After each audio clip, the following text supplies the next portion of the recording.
Good morning, dear students. Welcome to Rishikul Online School. Let's continue chapter 8 of Geography, where we are studying about human settlement, transport, and communication. Dear students, this is the third module of this chapter, and in this module, we shall study about communication and globalization. Communication. Dear students, communication is a process by which people send messages or exchange ideas or thoughts with one another in a verbal or non verbal manner. Dear students, there are various means of communication which used to provide information, education, entertainment, etc. In the early times, humans, birds, drums, etc. were used to send messages. These old methods of communication replaced by the modern means of communications. These modern means of communication include radio, TV, newspaper, telephone, mobile, computer, email, etc. Type of communication. In the present world, communication is of two types: personal communication, mass communication.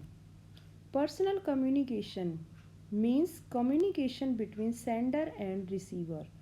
The means of personal communication are postal system, telegraph, telephone, etc. Mass communication. Mass communication helps in communicating with a large number of people at the same time. The means of mass communication are print media and electronic media. Dear students, radio, television, and newspapers are strong means of communication.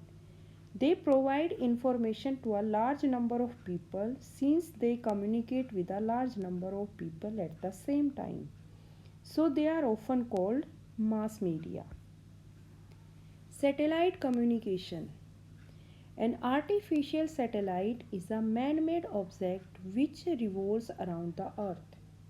It helps in transmitting sounds and pictures through transmitters.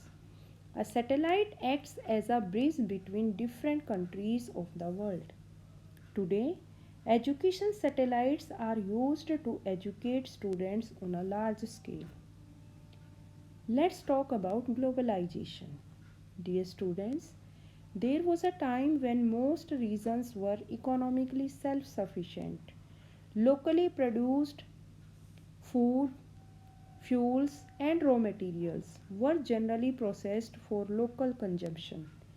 Trade between different regions was quite limited.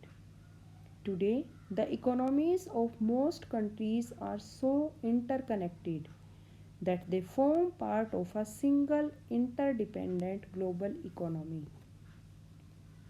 The linking of nations through trade, information, technologies, and communication is called the globalization. This often involves increased integration of different societies. Today, with the introduction of globalization, world is moving fast towards a global society. Dear students, communication and transport play a very important role in the growth of globalization. The development of communication technologies such as internet, email, and mobile phones have been vital to the growth of globalization because they help MNCs to operate throughout the world.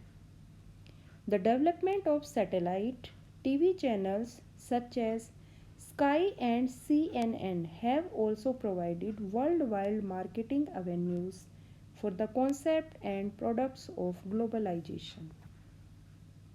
Transport. The development of refrigerated and container transport, bulk shipping, and improved air transport has allowed the easy mass movement of goods throughout the world.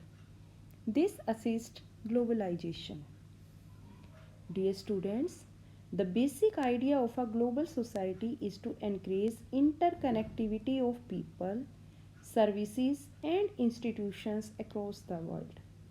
The idea of a global society is to eradicate extreme hunger and poverty, to achieve universal primary education, to promote gender equality and empower women, to reduce child mortality, to improve maternal health, to combat disease, ensure environmental sustainability, and to develop a global partnership for development. It may ultimately result in a new pattern of settlement. So, dear students, that was all about this chapter. Thank you.